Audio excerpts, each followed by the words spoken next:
El argentino Mario Bunge, o sea, este señor de aquí, él fue el creador de este libro, La ciencia y su método y su filosofía, el cual nos incorpora a la ciencia por ejemplificaciones y conceptos exactos. La ciencia. Al empezar el libro, Mario nos hace entender que la ciencia no es más que una herramienta utilizada para el ser humano para construir un mundo más confortable para ellos. Pero a medida que proseguimos con la lectura, entendemos que la ciencia va más allá de esto. ¿Que la ciencia es qué? La ciencia es un conocimiento racional, verificable, exacto, sistemático y por tanto es falible, gracias al método científico y a las investigaciones científicas, las cuales ayudan a potenciar sus usos y sus resultados. Y tenemos como resultado dos tipos de ciencias, la ciencia formal y la ciencia fáctica. Ciencia formal. Según lo que nos comenta Mario Bunge en el libro es lo siguiente. En el mundo real encontramos 3 libros. En el mundo de la ficción construimos 3 platos voladores. Pero ¿quién vio jamás un 3? Un simple 3. Hago énfasis en esta frase de Mario, ya que la ciencia formal estudia las ideas. O sea, algo creado por alguien perspicaz. Esta nos demuestra hipótesis sin la necesidad de requerir a la experimentación para poder obtener resultados. La ciencia formal trabaja con conceptos simbólicos y abstractos en lugar de objetos concretos, lo cual hace que se centre en estructuras lógicas y matemáticas. Algunos ejemplos de la ciencia formal serían: primero, la matemática; segundo, la teoría de los números; tercero, la teoría de los conjuntos y la geometría. Cabe resaltar que estas disciplinas se basan en sistemas axiomáticos y funciones lógicas. La ciencia fáctica, según Mario Bunge, la presenta como el enfoque esencial de la búsqueda del conocimiento científico.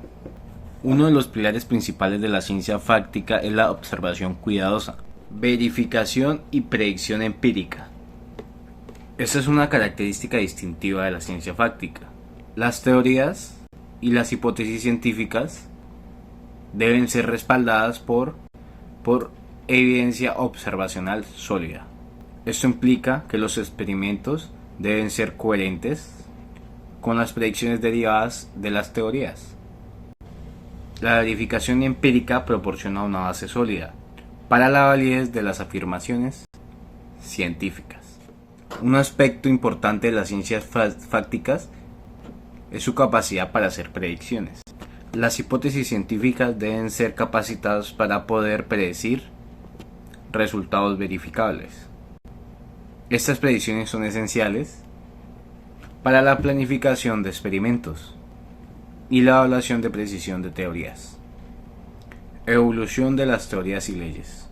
A medida que se acumulan datos y evidencia empírica, las teorías científicas se desarrollan y evolucionan.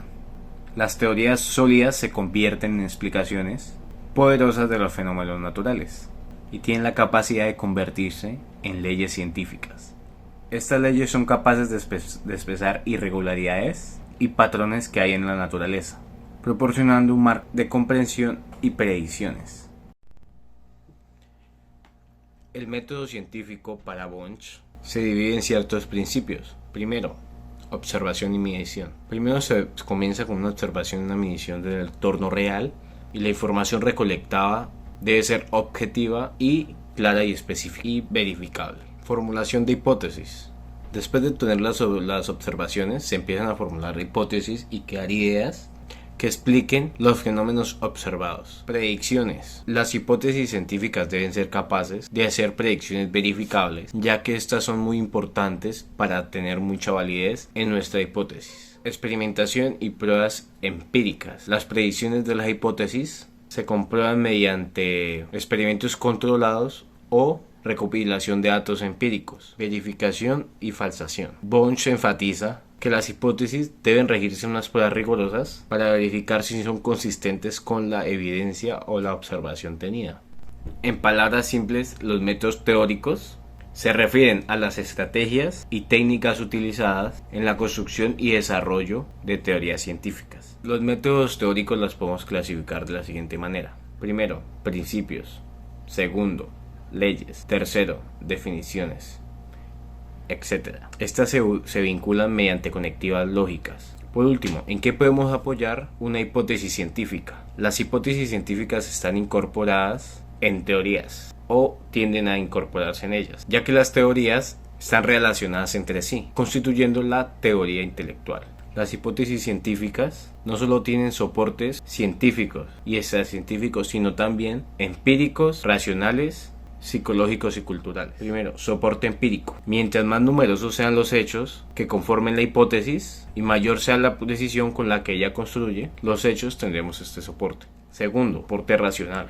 Se manifiesta cuanto más estrecho sea el acuerdo de la hipótesis en cuestión con el conocimiento disponible en el mismo orden. Tercero, soporte psicológico. Influye en nuestra elección de las suposiciones y sobre el valor que le damos a la concordancia. Cuarto, soporte cultural. Consiste en su compatibilidad con alguna concepción del mundo y en particular con el espíritu del tiempo prevaleciente.